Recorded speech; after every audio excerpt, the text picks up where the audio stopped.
In this video, I'm going to look at the business and then I'm going to tell you if it's the right time to buy the stock. Feel free to skip around. First, we're going to look to see if that return is justified or not. Don't buy this stock until you have an idea of what you're investing in, ignoring the hype and FOMO and just look at the business. I look at the P/E ratio as a measure of the stock speculation. If it's high, it means investors love the stock and anticipate a lot more is coming.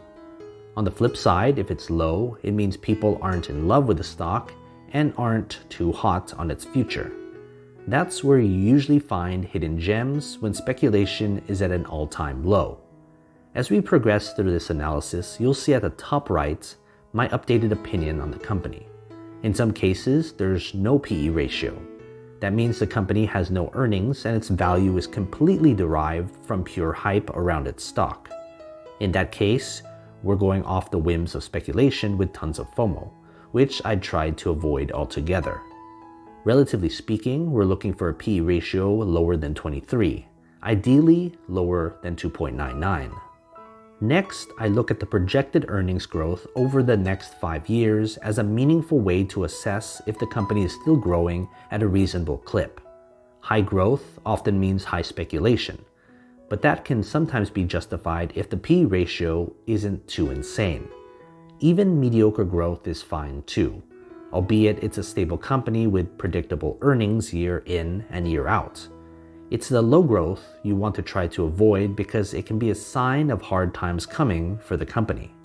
Relatively speaking, we're looking for earnings growth higher than 10% compounded annually, ideally higher than 50%.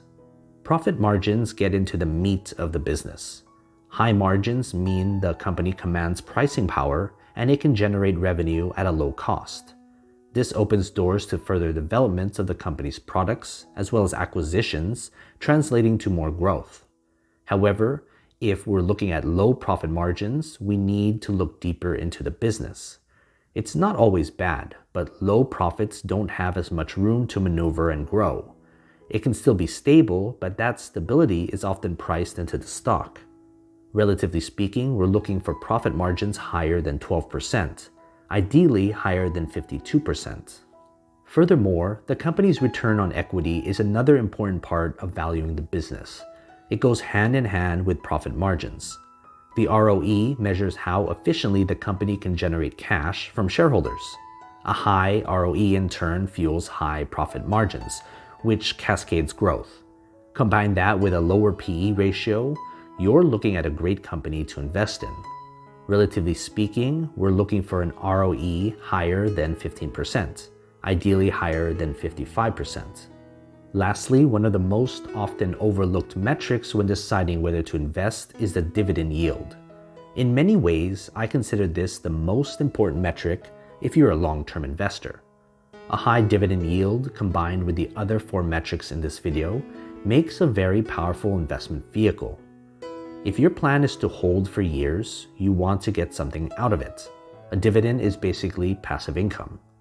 Otherwise, if you're investing in a great business but it doesn't pay a dividend, it's almost useless to you until you sell it. Relatively speaking, we're looking for a dividend yield higher than 1.25%, ideally higher than 3%. So what you're looking for here is a company with a low P/E ratio as possible. That means less speculation around its stock. High projected earnings growth because it means the company has room to expand and develop. High profit margins so that it has the ability to grow those earnings. A high return on equity as an investor because you want your money to be efficiently used to create those high profit margins. And lastly, a high dividend so that you directly benefit from such a good company. This is just one stock, but I analyze a lot of stocks that I don't publish as videos. If you want to access hundreds of other stocks, join my Patreon. You'll get access to all those grades. They're updated all the time. Go to patreon.com/GrowthShares or click on the link in the description. In reality, there aren't many companies that can perfectly fit these 5 metrics. That's why when such a company comes along, they're such good long-term investments. But as fast as they come, they quickly become overvalued because opportunities like this don't come around too often. Let's pivot and look to see when you should buy the stock if you so choose to go that route. I'm going to outline a path based on whether you plan to hold the stock for the short term, the near term, and the long term.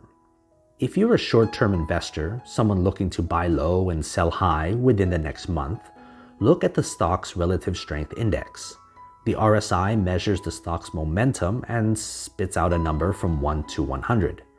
If you're looking for a great buying opportunity, you want the RSI below 30, ideally lower than that if you want certainty. If the RSI is above 70, I'd stay away from the stock, or as a short-term investor, cut your losses and sell. If you're a near-term investor, someone looking to hold for a year or so, look at the stock's 50-day simple moving average. The SMA 50 measures the stock's current price relative to the average of its past 50 trading days. While many want a highly positive percentage, I'm looking for a negative number as possible. That means the stock is trading far lower than what it's been trading at. That means the stock is cheap, so look for low percentages. If you're a long-term investor, someone looking to hold for years, possibly decades, look at the stock's 200-day simple moving average. The SMA 200 is almost the same as the SMA 50, but over 200 trading days instead of 50. A stock below that average means extreme relative value. At this time horizon, the company's fundamentals, its business, plays a very important role in how the company will go going forward.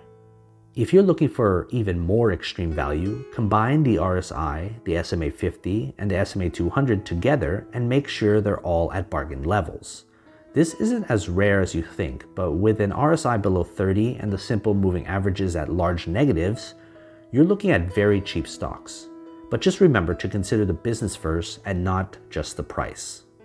Invest wisely, and as always, take care of your money.